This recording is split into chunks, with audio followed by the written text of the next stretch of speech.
And now I want to welcome and introduce our amazing presenter. She is an attorney and a New York Times bestselling author. Please welcome Regina Calcatera. And Regina, thank you so much for being here with us today. I'm going to pass the mic over to you. And I'm so thrilled to be here. I really am, especially speaking to so many youth in Houston and a few of the others that are coming on right now.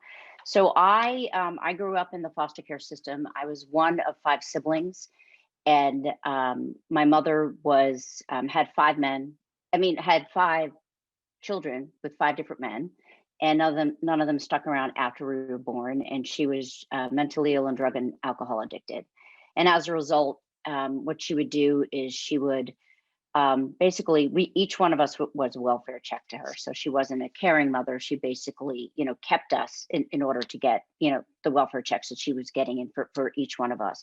But ultimately what she did was she would abandon us. And so we were these, 5 little kids who figured out how to figure out how it was that, we were going to live, and which I'll talk to you a little bit about in a moment. But ultimately, I ended up aging out of foster care. My siblings and I were separated many times when we were in foster care, and which we fought against. And when I aged out, I'm fast forwarding many, many, many years later, and then I'll tell you a little bit more details about how I got there, is I ended up going to college. And back then, foster kids didn't go to college. In fact, less than 1% of the foster care population in the United States graduated college. The fact that I did was something that no one was supportive of, except for my high school teachers. And because they saw something in me that I didn't see in me. And then I ended up having, and still have, like a fantastic career in the law, and had a great career in public policy. And what I didn't realize, because I didn't have a me to tell me this back then, so I can easily see it, how it is I got where or achieved what I did today, because of the skills that I actually learned growing up in the system. I know you may not think that you are probably the most talented and disciplined group of young adults out there, but you are. Because when you enter the workplace, there are employers that are looking for skills. They want to see that you're smart. They want to see that you're hardworking. But the skills that you learn growing in and out of the system are not skills that can actually be taught. I'm going to give you 5 of them. Right? You know how to organize chaos. Think about that. Think about how chaotic your young life has been, and what you've had to be able to push through to get where you are today, and even consider like where it is, what your journey is going forward. Your life has probably been very messy, and with things that were out of your control, and you had to figure out how to organize them. So you know how to organize chaos. You also know how to manage in a crisis. Every single workplace has a crisis. We call them fire alarms. There's always something that has to be, like a fire has to be put out. Because of how you raised yourselves and how you're raised in the system, you also know how to manage in a crisis. And I'm telling you this right now because when you apply for jobs and when you speak to employers, if they say, what do you have to offer? And you say, I know how to organize chaos. I know how to manage in a crisis. You are resilient. You have perspective. That's another thing. You will be amongst people who haven't experienced what you experience, so they can't sometimes always realize or discern what's important, what's not important, what stuff is petty, and where should your focus really be. Because you have been like on a different journey than most others out there, you have perspective and you know what is important. And the other factor besides, and I'm saying it over and over again, organizing chaos, you know how to manage in a crisis, you have perspective, you're resilient, you also know how to adapt to change. How many times have you been pushed from place to place to place in your young adulthood, or had to move around, and you've had to come up with a new plan, you had to get comfortable, you had to figure out how to move forward. You can adapt to change. So I'm telling you this right now because when I grew up in the system, the expectation is that I was supposed to be just like my mother, who was drug and alcohol addicted, who would abuse her kids, abandon her kids, ended up in jail, and she was homeless. So everyone thought that my siblings and I were going to end up just like her, because there's the perspective from people who don't know better is that, children who go through this type of situation repeat the cycle. But we've got the ability to break the cycle. So there was never any tension back then to ever put me on a path to get an education. But along the way, it was this skill set that I drew from, my ability to organize chaos, manage in a crisis, and most importantly, adapt to change, that would help me move forward. So right now, today, I actually have my own law firm. It's Calcatera Pollock. I have 6 lawyers and 2 support staff, and it is a law firm that was created in the very beginning of the COVID pandemic, which at that point, like, people didn't even know if they were going to survive, what was going to happen to their jobs. And here I am, like, hiring people and actually creating this law firm, and that I've had for several years now, that we've also won awards with what type of trailblazers that we actually are, to be able to be nervy enough to actually start a business at the beginning of pandemic, let alone close down a business. So how did this all happen? So now I'm going to give you how I got here today. And I will tell you, it was an extraordinarily messy path. It wasn't easy. I had tons of doors closed. It was a very dark time, growing up, without a parent and without a safety net. So my siblings and I, our mother was horrifically abusive, and but we never wanted to tell the authorities what was going on because we were so fearful of being separated.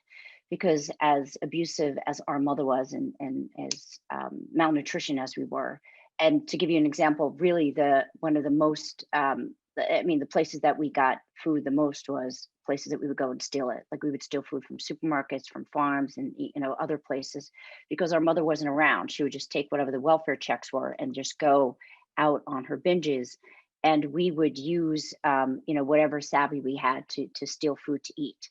And then we had to figure out how it was we were going to stay warm in the winter and cool in the summer, and how it was we were going to educate ourselves. Because once in a while, our mother would would enroll us in a school, and when we were enrolled in school, there's a few good benefits to this. One was that we would be in a place that was temperature controlled, as opposed to being homeless, because we lived behind supermarkets, out of cars, on the streets. And so at least we'd be in a place during the day that was temperature controlled. We had clean running water in school. You think about this, when you're living at homeless, like, you don't have clean running water, you don't have bathrooms that operate, you're not in a place that's temperature controlled. We automatically would get a free lunch, because the administration would take one look at us and realize that we at least needed a meal a day. And while we were there, we also had the opportunity to be educated. But when we weren't there, and we weren't in school consistently when I was younger, and the reason why is because my mother had so many warrants out for her arrest, because she thought every time she registered us in school that she would actually, that the police would find out where we were and track her down and put her in jail when she registered us in school. So we had to figure out other ways in order to keep ourselves busy. So the other thing that we used to do, regardless of where we were, is we try to find the closest public library. So you think about what a public library is to a public school. It's almost the same thing. You get temperature control, clean running water, operating bathrooms. You can educate yourself while you're in there with all the books that you have. And the only thing you don't get is that free lunch. At least we didn't get it back then.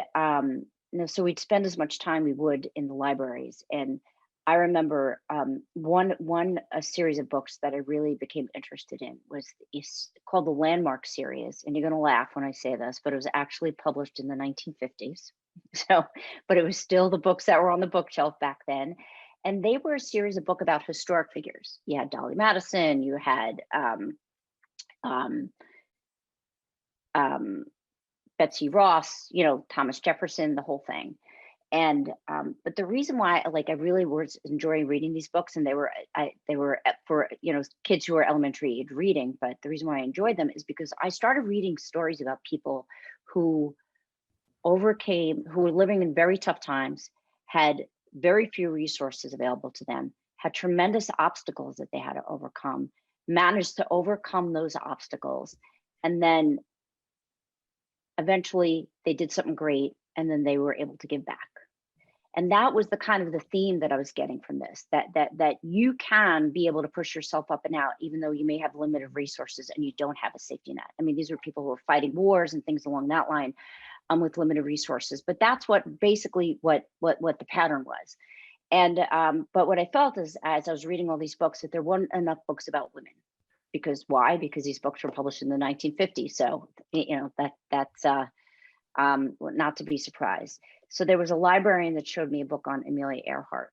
And so I was reading about Amelia Earhart, which I'm sure you all know a little bit about. She was the first female pilot to ever, fly across the Atlantic by herself. And she was doing this in the early part of the 1900s.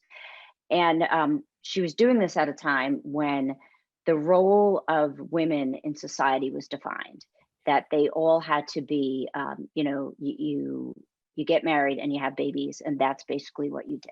And she pushed back against that and basically said that she was not going to fall into societal norms. And she was gutsy and fearless. And because she just wanted to pursue this piloting career. And the message I got from her, from like reading all these books about her, what was instilled in me, because I was realizing that my entire young life, I constantly had people telling me, because I was growing up in the system and I was homeless and we weren't the cleanest little kids out there, that I was going to end up just like my mother, drug and alcohol addicted, and homeless and in and out of jail. And very few people were telling me otherwise. But I would read these messages in these books, and especially the story, like I could read every Amelia Earhart book I could possibly get a hold of, is that I don't have to listen to what they're saying to me. I can be gutsy and fearless just like she can. And I don't have to be what society expects me to be. So this was one of the messages that was carrying through. And it really, like instilled in me that I had to get an education and I had to stay in high school.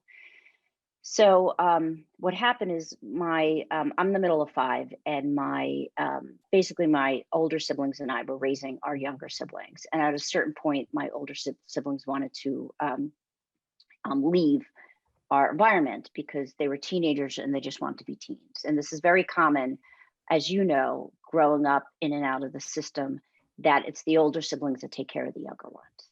And at a certain point, the older siblings just want to go and be kids. They just want to go be teens. So it was my responsibility then to take care of my younger siblings.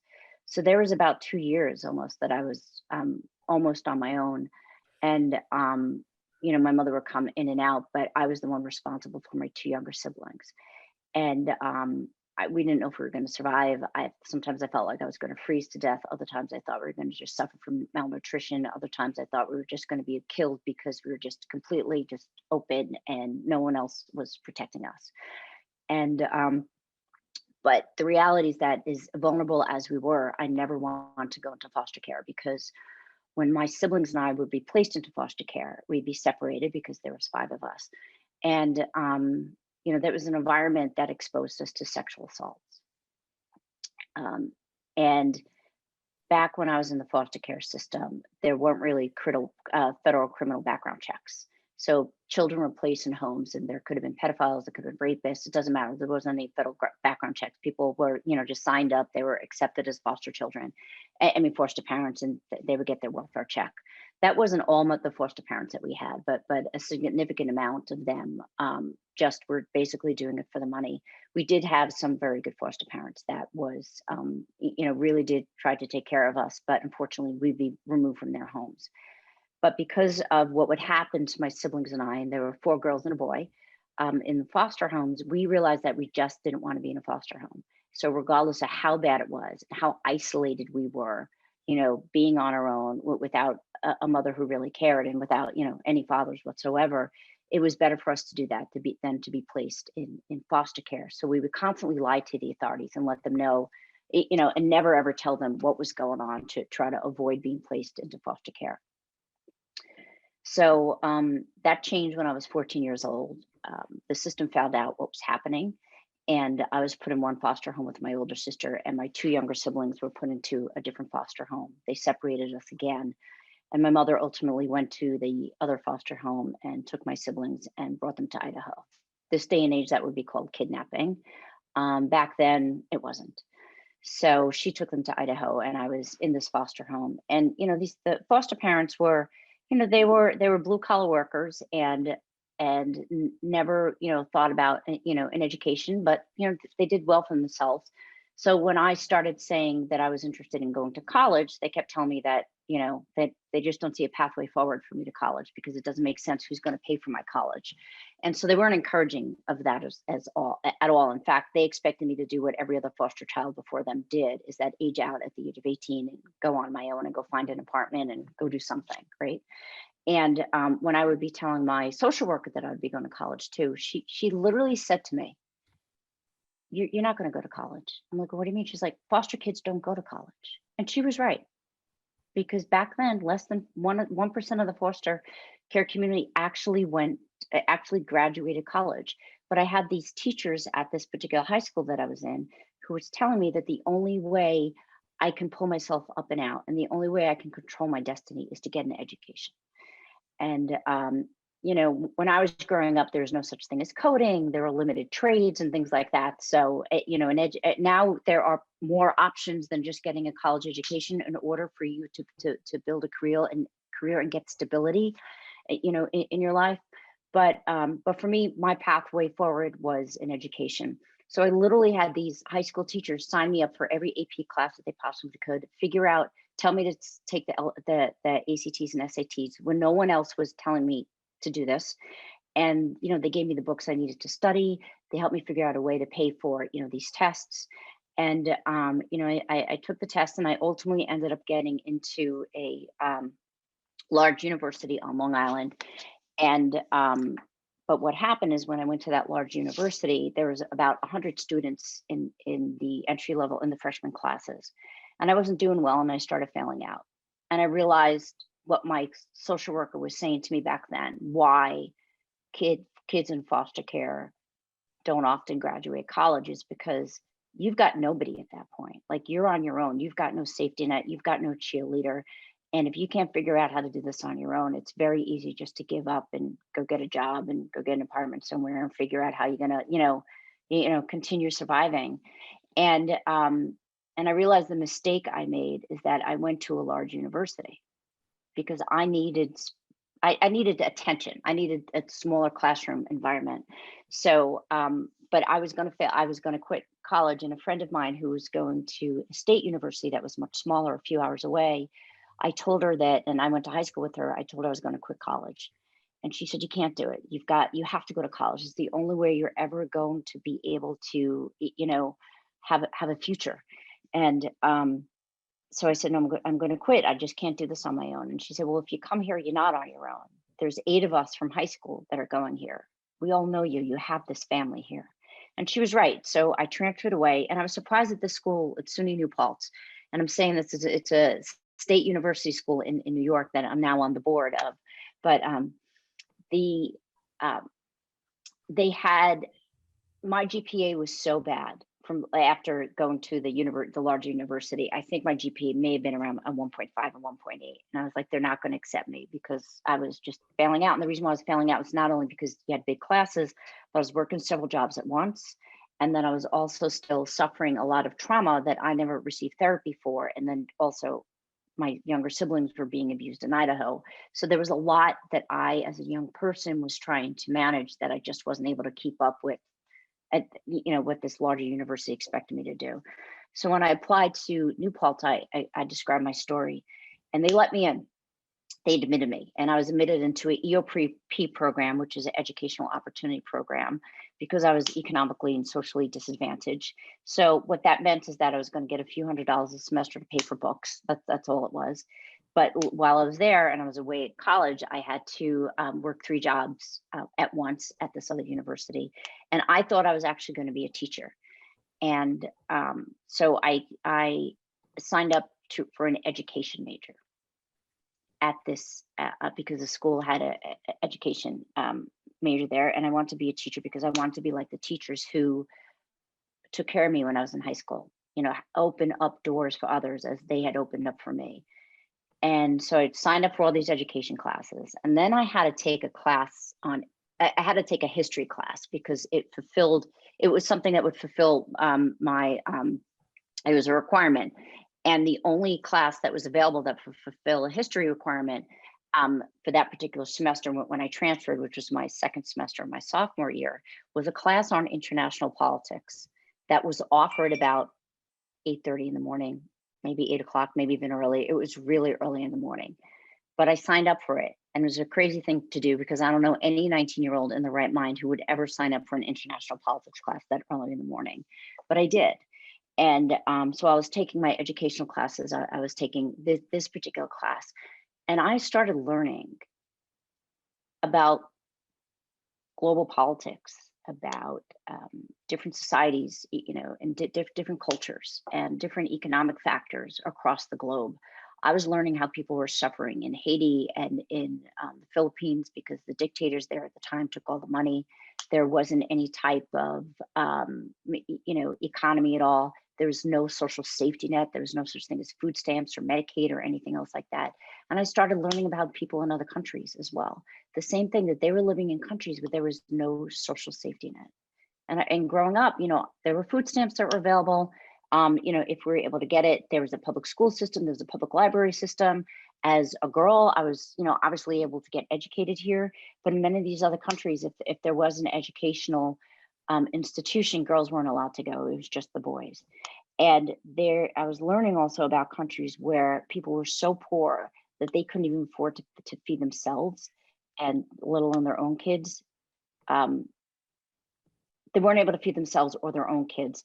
And they certainly weren't able to take care of other kids who were abandoned like we were.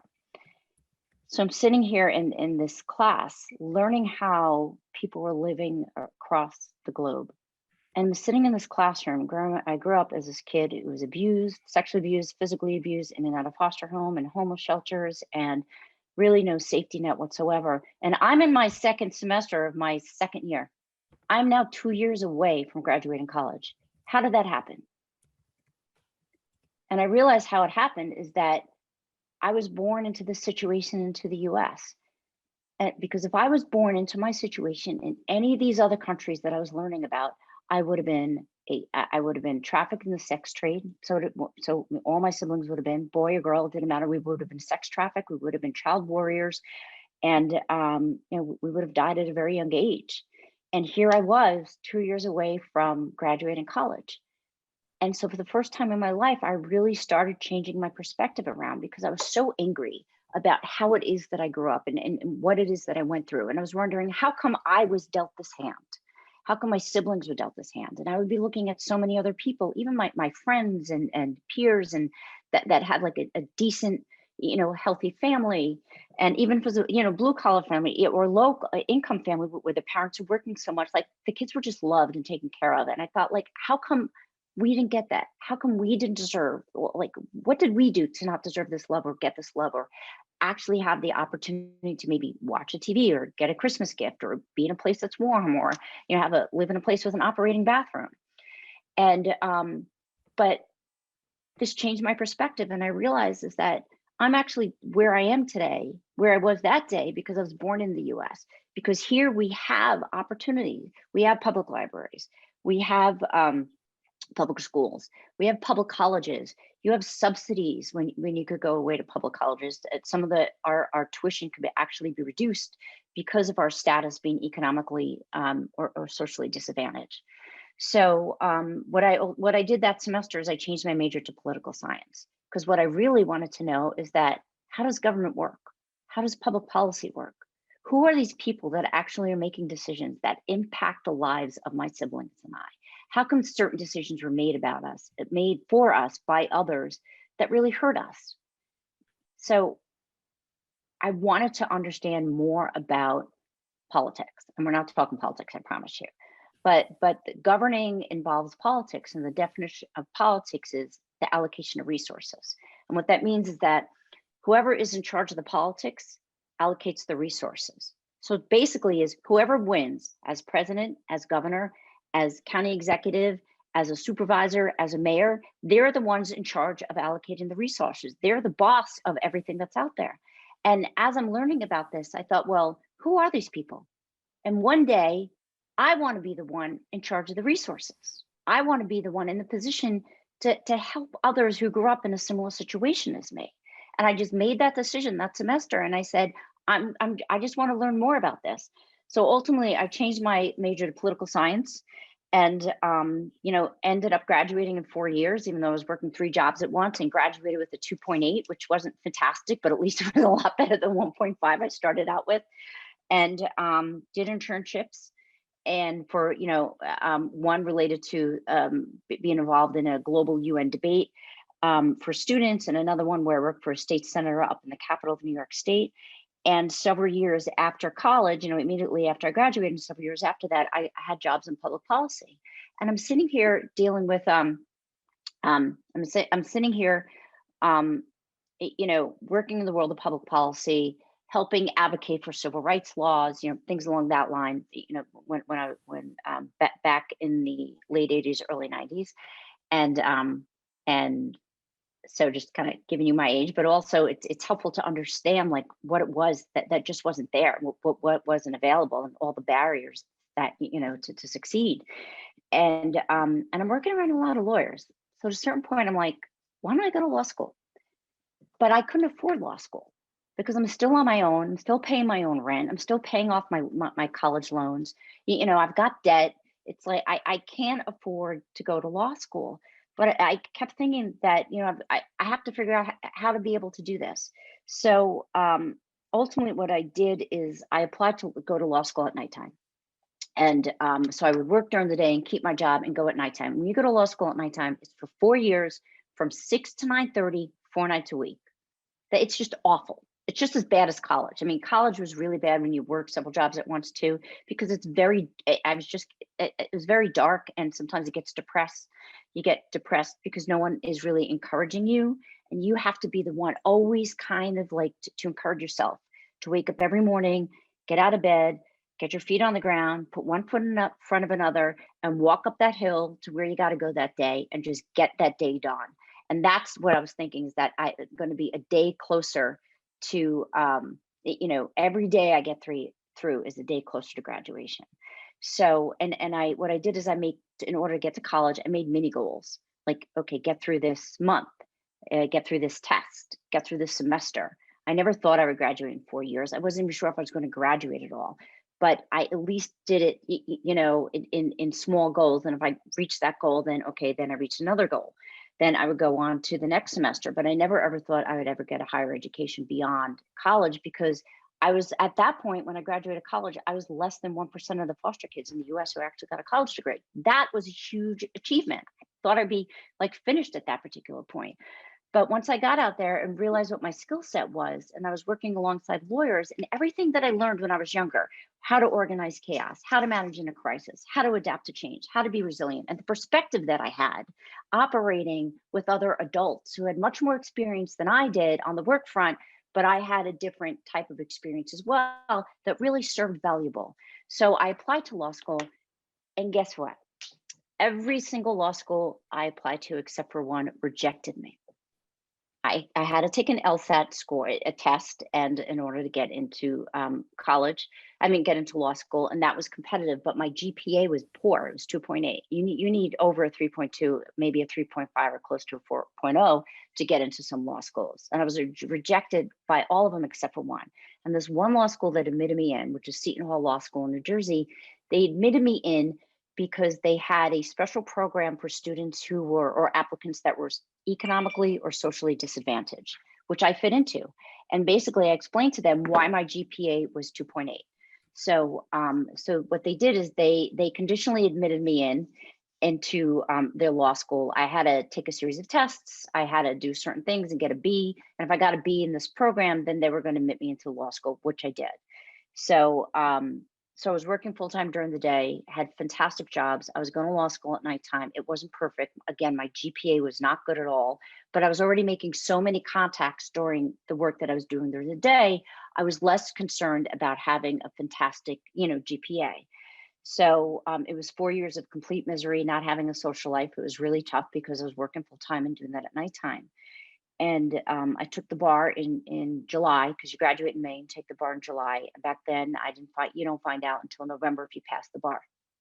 And of course, there was no email. We weren't getting email at that time. You would get a letter and in the mail, and you would get it around Thanksgiving. So I actually took off work around Thanksgiving, like the Friday after Thanksgiving, because I didn't receive the letter yet. And I said, maybe it's going to come today.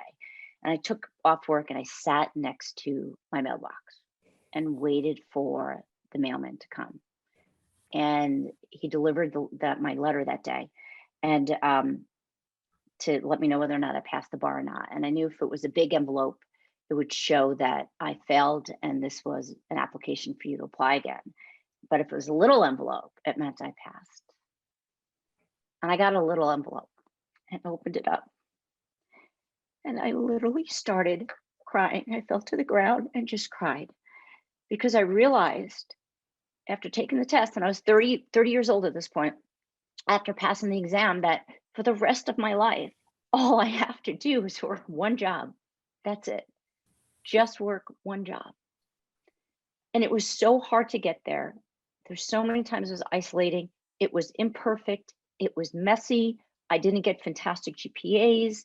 I didn't, go to the best law schools. I didn't go to the best colleges. But the reality is that I got a degree, a college degree, which should have never happened, let alone a law degree for anyone growing up in foster care at that time.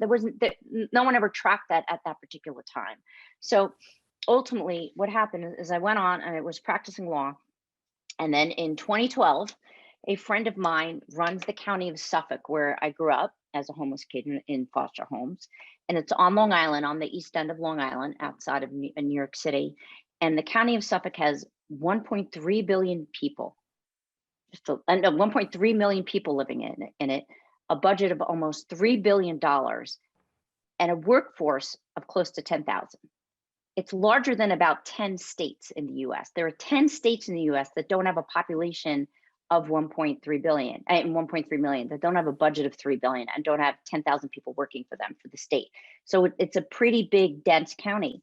So the county executive who ran for office to run the county asked me if I would be his chief deputy. So I said, really? You want me to help you run the county that raised me as a homeless kid? And so I did, and I accepted the job. And I will tell you, early on, I know we've got 2 more minutes before we open up to Q&A, is early on, there was a story on the front page of Long Island's newspaper where there was a high school girl who was living in a homeless shelter with her family. And she said all she wants to do is stay in school and get an education, because it's going to pull her up and out of, poverty. And this is the lesson that she's taught her sister. And she lived in the county where I was helping run the county. So, I did whatever I could helping run the county to get her family a home, a subsidized home, getting them the resources they needed, everything that they needed to get her and the whole family out and into a subsidized house. And I was able to do it because I knew exactly where to go with these resources. I never worked for a county government before, but because I grew up in the system, I knew some of the things I could possibly maneuver. But ultimately what happened, and I thought that was like the best thing that I could ever do. Like, it will never get better for me for what I did for this family, as far as a better opportunity to be in public service, to kind of give back to another kid similar to me. But what I didn't realize what was going to happen 10 months later is that the county of Suffolk was hit by Superstorm Sandy, and we had hundreds of families that were suddenly homeless because of the storm. And it was my job in the immediate aftermath of Superstorm Sandy of getting these families who were suddenly homeless homes. It was the job of this kid who grew up in this county homeless. So that is my story. It's a story of, you think about like where I came from and how I arrived there.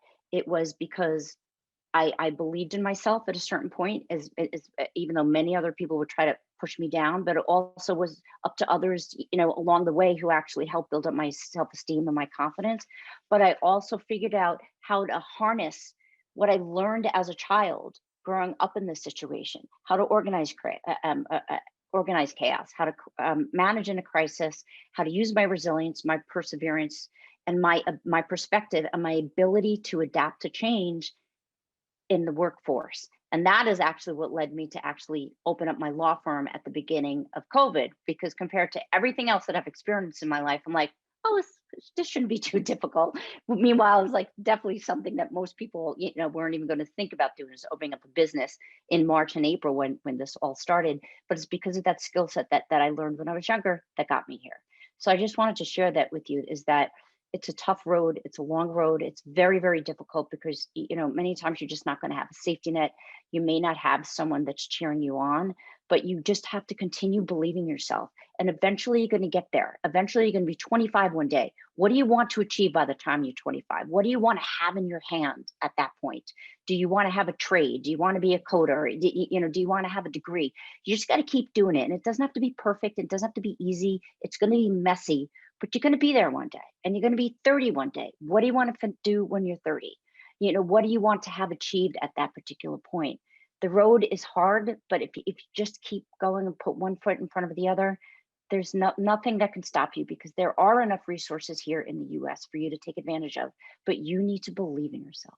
And that is what's left up to us, the adults, the older adults, is that to continue encouraging you as much as we can, and to remind you how talented you are, and that whole skill set that I went down that line, use that for every single interview that you have, every single meeting you have, because that is a learned skill set. That is not something that can be taught. And that's what makes you different and much more marketable as you're adulting. All right, questions. I know we have 3 minutes. Amanda, how do you want to manage the questions?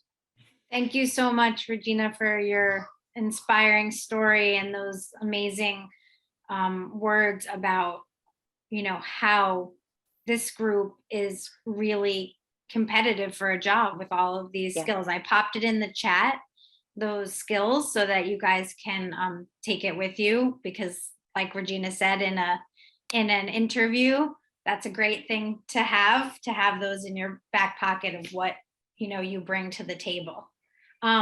So does anyone have a question? If so, you can use the little hand raise symbol, or you can just, I think you have the ability to unmute yourself to be able to ask your question. Anyone have a question for Regina? We will also be sharing contact information after this conference. So if you wanted to email Regina with a question afterwards, you'll have the ability to do that as well.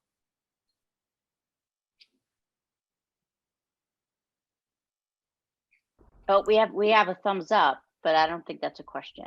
No, that's from Cal. Thank you so much for sharing your story. It was very inspiring. Thank you I'm so much also in college right now. You are? How far? I'm a junior right now. That's awesome. That's really awesome. I know it's really hard, but you're almost there. That's fantastic. Yeah. Just keep going. Like I said, it doesn't have to be perfect, right?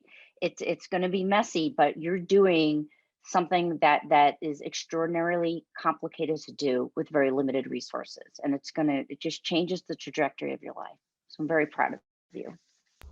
Thank you, Regina. Thank you so much for taking the time to be here. There's a few more great things for all of you guys to stick around for. We have our keynote speaker coming up in 10 minutes, Michelle Knight. So I encourage everyone to stay for that. And then we're going to be giving out some awards, some Kindles and laptops and other prizes.